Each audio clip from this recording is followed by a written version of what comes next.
அப்பாவின் பாதையில் சிங்கப்பாதையில் விஜய் பிரபாகர் அவர்களும், யானை பாதையில் இளையவர் சண்முக பாண்டியன் அவர்களும் அவங்க அப்பாவுடைய கனவு லட்சியத்தை நிச்சயமாக வென்றெடுப்பார்கள் என்பதில் ஒரு அம்மாவை எனக்கு எந்த டவுட்டுமே கிடையாது. ஸ்டேஜில் நீ வாழ்த்தணும் அப்படின்னு கேப்டன் சொன்னார். அன்றைக்கி சரி சினிமா ஃபங்க்ஷனில் நம்ம எதுக்கு பேசணும் அப்படின்னு நினச்சேன். பட் நான் இன்னைக்கு சொல்கிறேன், சண்முக பாண்டியன் அம்மாவை மட்டும் கிடையாது, உங்கள் அன்பு சகோதரியாக கேப்டன் பெற்றெடுத்த சண்முக பாண்டியனை இனிமேல் உங்களிடம் நான் ஒப்படைக்கிறேன். பத்திரிகை நண்பர்களிடமும் தமிழக மக்களிடமும் நான் சினிமா துறையை சேர்ந்த அனைவரிடமும் அவரை நான் ஒப்படைக்கிறேன். கிளம்புவார் ஷூட்டிங்க்கு. நான் சொல்கிறேன், அதெல்லாம் எனக்கு நினச்சா எந்த சங்கோச்சமும் கிடையாது.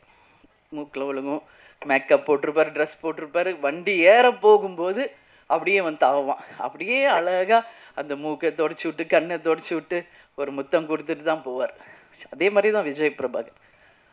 ஏன் அதை சொல்கிறேன்னா, ஒரு அப்பாவாக அவ்வளோ ஒரு ஆசையாக பிள்ளைகளை வளர்த்தார் கேப்டன். எல்லா காயங்களையும் மாற்றும், ஆனால் கேப்டன் என்ற வார்த்தையையும் அவர் வாழ்ந்த வாழ்க்கையையும் ஒருபோதும் ஆற்றாது. சோகம் தன்னை தாக்கி தரையில் விழச் செய்யும் போதும் மீண்டும் எழச் செய்யும் வலிமை இப்போதும் இவருக்குண்டு. மகன்களின் எதிர்காலம் நட்சத்திரங்கள் நிறைந்த வானத்தை காட்டும் ஒரு தாயின் புன்முறுவல் இங்கே. அழுவதற்கு ஒரு தோள்பட்டை தேடும் ஆண் மகன்களுக்கு வார்த்தெடுத்த வைர கம்பிகளாக வலிமை ஊட்டும் மாணிக்க தாயாக பிரேமலதா. கண்ணியத்தையும் தன் கட்சியையும் சோர்வுறாமல் மீட்டெடுப்பவர். மனம் சுமக்கும் கண்ணீருடன் மகன்களின் வெற்றிக்காக காத்திருக்கும் தேமுதிக தலைவர் மதிப்பிற்குரிய பிரேமலதா விஜயகாந்த் அவர்களை பேச அழைத்து பெருமை கொள்கிறோம்.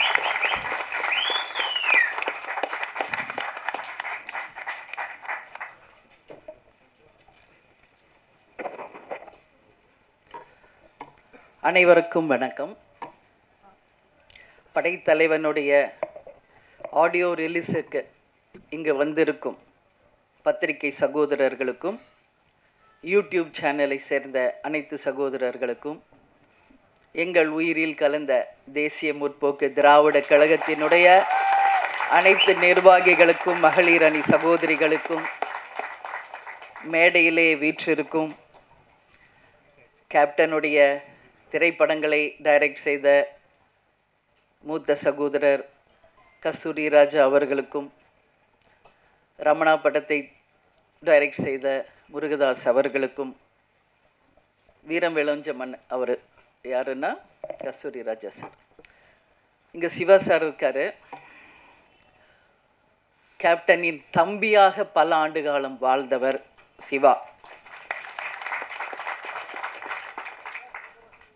என்னுடைய அன்பு சகோதரர் சுதீஷ் அவர்களுக்கும், இந்த படைத்தலைவனில் யாரெல்லாம் உழைத்தீர்களோ அனைத்து ப்ரொடியூசர்ஸ்க்கும், எஸ்பெஷலி கேமராமேன் அவர்களுக்கும், இந்த படத்தினுடைய ஹீரோயின் அவர்களுக்கும், அவரது தாயார் அவர்களுக்கும், இந்த படத்தினுடைய டைரக்டர் அன்பு அவர்களுக்கும், இந்த மேடையிலே வீற்றிருக்கும் என்னுடைய 2 புதல்வர்களுக்கும் கேப்டன் சார்பாகவும் உங்கள் அனைவரின் சார்பாகவும் என்னுடைய பணிவான வணக்கங்களை தெரிவிச்சுக்கிறேன்.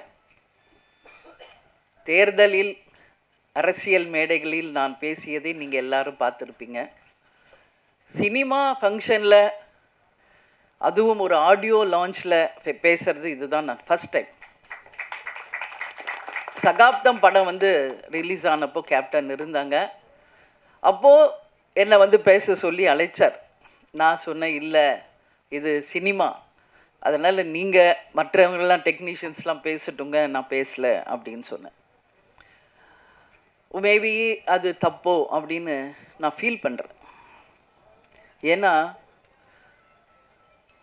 கேப்டன் ஒரு அம்மாவா நீ அவனை ஸ்டேஜில் நீ வாழ்த்தணும் அப்படின்னு கேப்டன் சொன்னார். அன்றைக்கி சரி சினிமா ஃபங்க்ஷனில் நம்ம எதுக்கு பேசணும் அப்படின்னு நினச்சேன். பட் நான் இன்னைக்கு சொல்கிறேன், சண்முக பாண்டியன் அம்மாவை மட்டும் கிடையாது, உங்கள் அன்பு சகோதரியாக கேப்டன் பெற்றெடுத்த சண்முக பாண்டியனை இனிமேல் உங்களிடம் நான் ஒப்படைக்கிறேன்.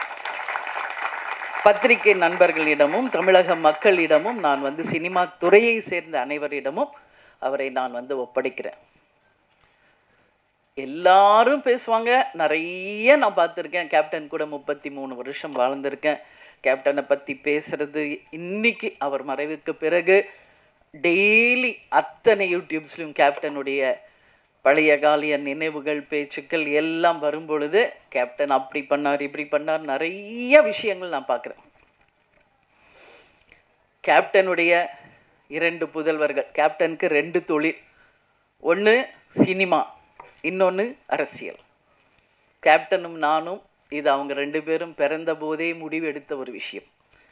அப்பாவின் பாதையில், சிங்கப்பாதையில் விஜய் பிரபாகர் அவர்களும், யானை பாதையில் இளையவர் சண்முக பாண்டியன் அவர்களும் அவங்க அப்பாவுடைய கனவு லட்சியத்தை நிச்சயமாக வென்றெடுப்பார்கள் என்பதில் ஒரு அம்மாவை எனக்கு எந்த டவுட்டுமே கிடையாது.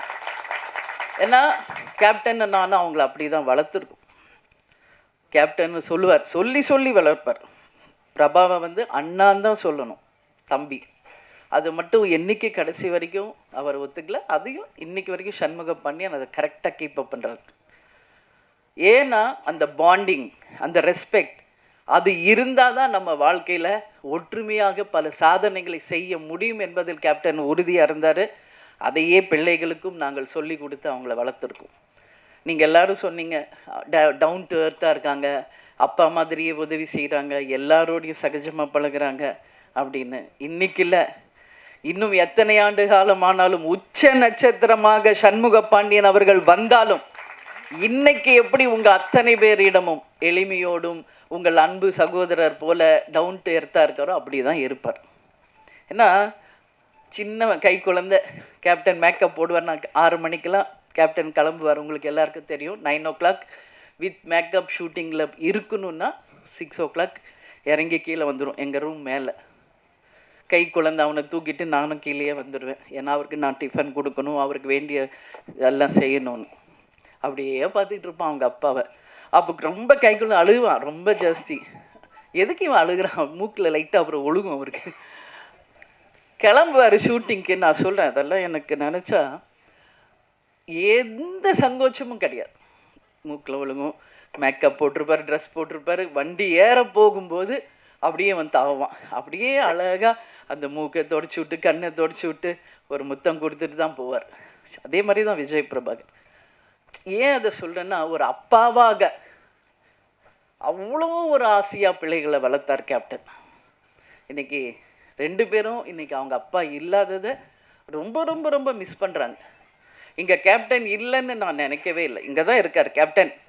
இந்த ஆடியோ ஷோவில், இன்றைக்கி ஆடியோ லான்ச்லேயும் இங்கே தான் கேப்டன் இருக்கார், நம்மோட தான் இருக்கார். அதில் எனக்கு எந்த மாற்று கருத்துமே கிடையாது.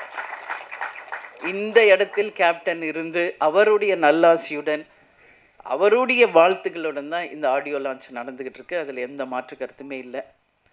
அதே மாதிரி சண்முக பாண்டியனை பார்த்தீங்கன்னா ஒரு டென்ஷன் இருக்கும் ஏதாவது வாழ்க்கையில். ஆனால் அவனை அறியாமல் ஃபோனில் ரொம்ப சிரித்து பேசிக்கிட்டு இருந்தாலே நான் கேட்பேன், யார் அன்பு கூட பேசிக்கிட்டு இருக்கியா அப்படிமே. ஏன்னா அந்த அளவு டைரக்டருக்கும் அவருக்கும் அப்படி ஒரு பாண்டிங். அவரோட ஸ்ட்ரெஸ் பிளஸ்டர் சண்முகா. சண்முகா மனசு விட்டு பேசுறது யாருன்னா அன்பு. ஸோ அந்தளவு அவங்க 2 பேருடைய புரிதல் இருக்குது.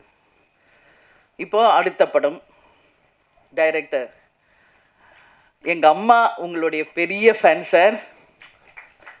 ஊதா கலர் ரிப்பன் அப்படின்னு போட்டாலே போதும். எங்கள் அம்மா 85 வயசு, இன்றைக்கும் எந்திரிச்சு உட்காந்து பார்ப்பாங்க.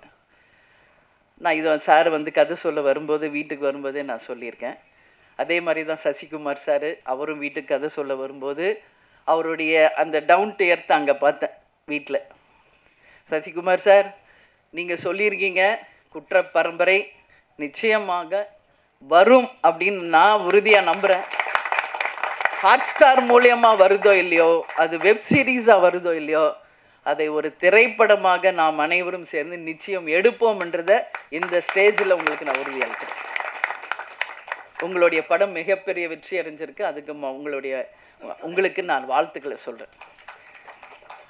அதே மாதிரி தான் நம்மளுடைய ரமணா டைரக்டர், அவருடைய திருமணத்துக்கு போயிட்டு தான் கட்சியே ஆரம்பிச்சு. அதனால் எல்லாருமே கேப்டனோட பாண்டிங் தான். இதில் யாருமே கேப்டன் உடைய அந்த நட்பு இல்லாமல் யாருமே கிடையாது என்பது உங்கள் எல்லாருக்குமே தெரியும். விஜய் பிரபாகர் தம்பி வந்து ஸ்டோரி சொல்லும்போது அவரும் உட்காந்து கேட்பார். ஸோ நான் ஒரே ஒரு விஷயந்தான் சொல்கிறேங்க, படைத்தலைவன் ஒரு அனிமலுக்கும் ஒரு மனிதருக்கும் இருக்கின்ற அந்த அன்பின் பாலம். ஒவ்வொரு வீட்லேயும் நம்ம டாக் வளர்க்குறோம், பெட் அனிமல்ஸ் இருக்குது. வீட்டில் எப்போவுமே கேப்டனும் சரி, நானும் சரி, பிரபாஷ் அம்மு எல்லாமே ஒரு பெட் லவர்ஸ். நம்ம வீட்டில் எவ்வளோ டாக்ஸ் இருக்குன்றது உலகத்துக்கு தெரியும். அவங்க அன்பாக வளர்க்குற கிளி எத்தனை இருக்குன்றது உங்களுக்கு தெரியும். மீன் இருக்குது. அதே மாதிரி சண்முக பாண்டியனுக்கு ஒரு லக்கு, மதுரை ஃபஸ்ட்டு சகாப்தம் பண்ணார். அவங்க மாமா ப்ரொடியூசராக இருந்து வல்லர் அவர் சுதீஷ் எடுத்தது. அடுத்தது மதுரை வீரன். அதில் பார்த்தா ஒரு ஜல்லிக்கட்டு காலை. இதில் எப்படி வந்து தம்பி எப்படி யானையோடையே பழகுறாரோ அது மாதிரி அந்த ஜல்லிக்கட்டு காளையோடையே அவ்வளோ ஒரு பாண்டிங்காக தம்பி பழகியிருக்கார். அப்போது அம்மா நம்மளும் ஒரு ஜல்லிக்கட்டு காளையை வாங்கணும், வளர்க்கணும். அவங்க கேட்டால் நான் நோவே சொல்ல மாட்டேன். கேப்டன் கேட்டாலும் நான் நோ சொல்ல மாட்டேன், பசங்க கேட்டாலும் நான் நோ சொல்ல மாட்டேன். ஏன்னா யாரெல்லாம் ஒருவர் பெட் லவர்ஸாக இருக்காங்களோ அவங்க அத்தனை பேரும் நல்லவர்களாக தான் இருப்பாங்க. ஒரு வாயில்லாத ஜீவன் மேலே அன்பு வைக்கக்கூடியவர்கள் அப்படின்னா அவங்க உண்மையிலேயே நல்லவர்களாக இருந்தால் தான் அது முடியும். இதுதான் உண்மை, இதில் எந்த மாற்று கருத்துமே இல்லை. அதனால் கேப்டன் கள்ளழகரில் நடித்தப்போ அந்த அந்த யானையோடு அவ்வளோ அவருக்கு பாண்டிங் ஆயிடுச்சு. என்கிட்ட ஃபோனில் கேட்டார், நான் கூப்பிட்டு வந்துடுவா வீட்டுக்கு அப்படின்னாரு. தாராளமாக உங்களுக்கு பிடிச்சா கூப்பிட்டு வாங்க, பட் நம்ம வீடு சின்ன வீடு, உங்களுக்கு எல்லாருக்கும் தெரியும், ஒரு கிரவுண்டு வீடு, அதில் எப்படிங்க நீ யானையை நம்ம வச்சுருக்கிறதுன்னு. ஆனால் அதே தான் சண்முக பாண்டியன் படைத்தலைவனில் நடிச்சுட்டு 5 யானை, அதில் வந்து மணியன் அவருக்கு ரொம்ப ஃப்ரெண்டு.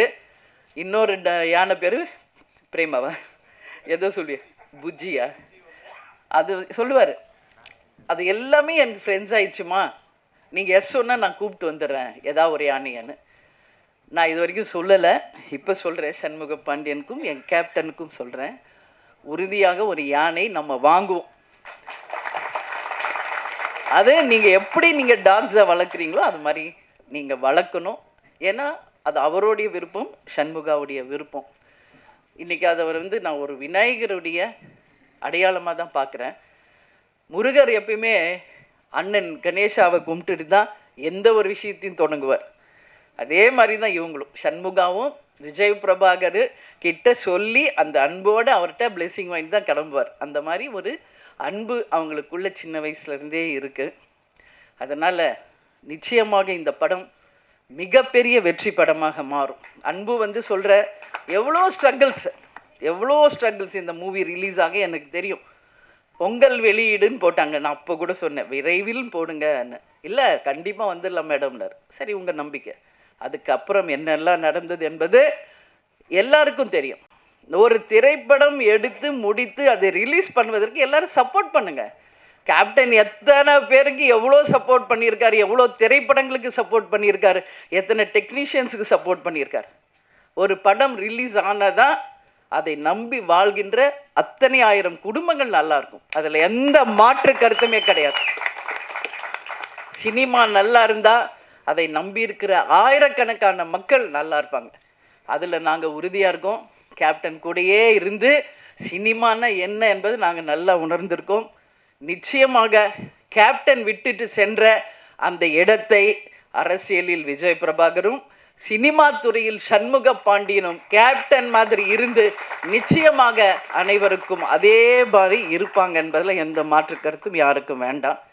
எனவே நிச்சயமாக இந்த படம் மிகப்பெரிய வெற்றி படமாக அமைய வேண்டும் என்று கேட்டுக்கொண்டு, கேப்டனுடைய ஆசீர்வாதத்தாலும் இங்கு வந்திருக்கின்ற அனைத்து நல்ல ஒழுங்கலினுடைய ஆசீர்வாதத்தோடும் படைத்தலைவன் மிகப்பெரிய ஒரு வெற்றி படமாக அமையணும் சொல்லி கேப்டனையும் கடவுளையும் நான் வேண்டிக்கிறேன். மீண்டும் மாபெரும் ஒரு வெற்றி விழாவில் உங்களை சந்திப்பேன் என்று கூறி உங்களிடமிருந்து விடைபெறுகிறேன். நன்றி, வணக்கம். நன்றி மேம். இந்த படைத்தலைவன் மேடை பல சந்தோஷமான நிகழ்வுகளை நிகழ்த்தியுள்ளது. வந்திருந்த அனைவருக்கும் நன்றி. இப்போது இசை வெளியீடு, சிறப்பு விருந்தினர்கள் வெளியிட படக்குழுவினர்கள் பெற்றுக்கொள்வார்கள். மீண்டும்